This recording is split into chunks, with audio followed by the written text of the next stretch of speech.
Break के बाद आप सभी का स्वागत है और ज़रा आगे बढ़ते हैं और आपको बताएं क्योंकि लता मंगेशकर का जो निधन है वो हमारे लिए अपूर्णीय क्षति के तौर पर है और इसीलिए पंडित छन्नू लाल से हमारे संवाददाता ने खास बातचीत की है। बातचीत के वो अंश दिखाते हैं आपको। भारत की आवाज़ और स्वर कोकिला कहे जाने वाली लता मंगेशकर अब हमारे बीच में नहीं है।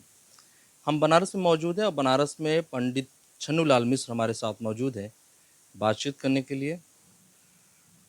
पंडित जी, आपसे जानना चाहेंगे कि आज भारत की आवाज़ स्वर कोकिला लता मंगेशकर जी हमारे बीच नहीं है। किस तरीके से आप देखते हैं, कितना दुख है आज पूरे देश के लिए? हमने जब सुना कि लता जी का निधन हो गया तो बहुत दुख हुआ कि ऐसी कलाकार अब पैदा होना मुश्किल है। भारत रत्न होना आसान बात नहीं है। उनके पास वो कला कला थी कि जिसकी वजह से उनको दिया गया।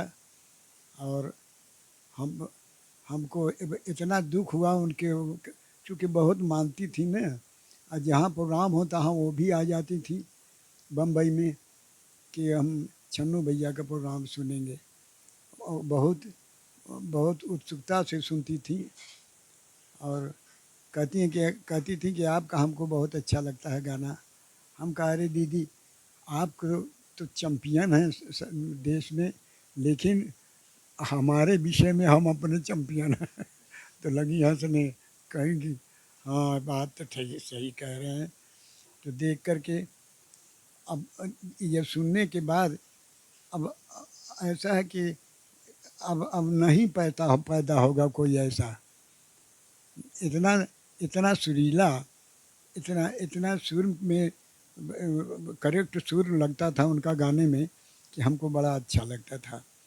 और अब हम भगवान से यही प्रार्थना करते हैं कि उनकी आत्मा को शांति दें। और यही प्रार्थना है हमारी कि वो जहाँ रहें, स्वर्ग में रहें, वहाँ भी संगीत सुनाती रहें सबको।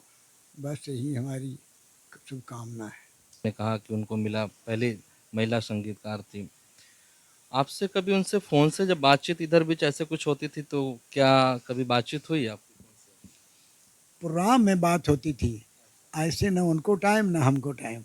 हमारे प्रोग्राम में जब कभी आई तो उस वक्त बात हुआ। जब सब आई तो उसी, दीदी कैसी हैं आप, भैया, वो हमको भैया कहती थी, हमको दीदी कहती थी। कह के भैया भैया बहुत अच्छे है। अब कि हमको पद्म विभूषण मिला तो बड़ा खुश हुई। उनका फ़ोन आया कि भैया आपको पद्म विभूषण मिला, सबसे बड़ा अवार्ड है इसका, हमारे देश का। इसके बाद बस भारत रत्न है। हम कहा तो अच्छा है, बड़ी बहन भारत रत्न मिला, हमको पद्म विभूषण मिला, मिला न कुछ। तो लगी हंसने, तो कहीं कह रहे संगीत का कोई मूल्य नहीं है, ये तो। हम कहा कि ईश्वर का देन है, ईश्वर जिसको दे दे। हाँ।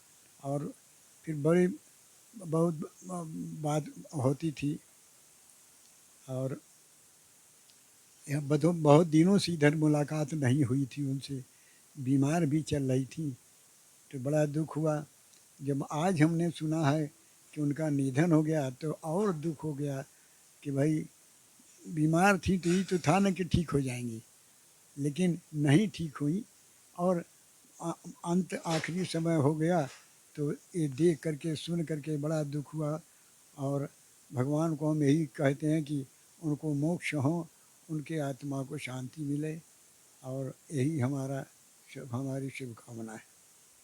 फ़िल्मी जगत और संगीत के लिए कितनी बड़ी क्षति है लता जी का जाना देश से और दुनिया से? कितनी बड़ी क्षति नहीं कहा जा सकता है, क्षति हुई।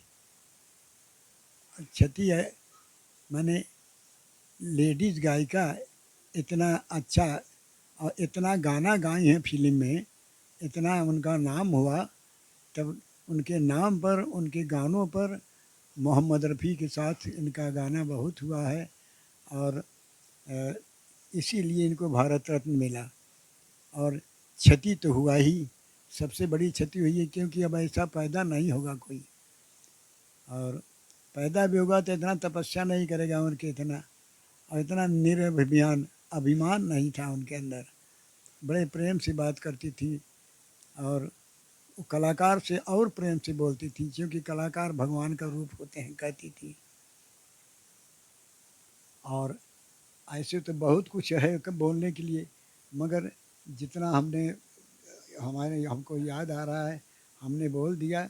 और हमारी यही इच्छा है भगवान से कि उनके आत्मा को शांति मिले, और हमारी शुभकामना है यही। लता जी के जाने के बाद पूरा देश नम आंखों से उन्हें विदाई दे रहा है। वहीं पद्म विभूषण पंडित छन्नूलाल मिश्र ने भी कहा कि लता जी जैसी कलाकार अब दुनिया में नहीं पैदा हो सकती। वाराणसी से जमील अहमद, इंडिया न्यूज़। लता मंगेशकर का पार्थिव शरीर उनके पेडर रोड स्थित निवास प्रभु कुंज लाया गया है और महान गायिका का अंतिम संस्कार आज शाम शिवाजी पार्क में किया जाएगा। यहां सुरक्षा के चाक चौबंद किए गए हैं और लता जी के अंतिम दर्शन के लिए लोगों की भारी भीड़ उमड़ी है। लता जी का पार्थिव शरीर उनके पेडा रोड स्थित घर प्रभु कुंज पर पहुंच चुका है। सुबह 8:15 बजे के करीब लता जी ने अंतिम सांस ली थी, तो उनके पार्थिव शरीर को यहाँ पे प्रभु कुंज, जो उनका नाम है, वहाँ पर लाया गया है। लता जी यहाँ पर अपने भाई हृदय मंगेशकर के साथ रहती थी। यहाँ के उनके परिवार वाले लोग यहाँ पर हैं। उनके पार्थिव शरीर को यहाँ पे करीब 3 से 4 घंटे तक रखा जाएगा और फिर यहीं से आगे शिवाजी पार्क के लिए अंतिम संस्कार के लिए लिया जाएगा। देश की एक बहुत बड़ी शख्सियत, एक दिग्गज गायिका, जिन्होंने इतने दशकों तक बॉलीवुड में एक्टिव रही, कई सारे लोगों के साथ उन्होंने काम किया, उनके पार्थिव अब नहीं रही है और उनके पार्थिव शरीर को देख सकते हैं कि उनके घर पे लाया गया है। काफी सुरक्षा के चाक चौबंद बंदोबस्त यहाँ पे किए गए हैं। एडिशनल कमिश्नर और डीसीपी रैंक के अधिकारी खुद सुरक्षा का जायजा यहाँ पे ले रहे हैं। उनके पार्थिव शरीर को यहाँ पहुंचने से पहले ही अनुपम खेर, जावेद अख्तर, आशुतोष गौरीकर, मधुर भंडारकर जैसे शख्सियत यहाँ पर पहुंचे हुए थे। महाराष्ट्र कैबिनेट मंत्री अनिल देसाई भी यहाँ पर पहुंचे हुए हैं। इनके पार्थिव शरीर को यहाँ पे कुछ देर के लिए रखा जाएगा ताकि लोग अंतिम दर्शन के लिए यहाँ पर पहुंच सके, अंतिम दर्शन उनके यहाँ पे कर सके और फिर यहीं से उनके पार्थिव शरीर को शिवाजी पार्क ले जाया जाएगा, जहाँ पे खुद प्रधानमंत्री नरेंद्र मोदी पहुंचेंगे उनके अंतिम दर्शन के लिए और अंतिम संस्कार के लिए। कैमरा पर्सन रमेश के साथ अंकुश जायसवाल, इंडिया न्यूज़, मुंबई। नमस्कार।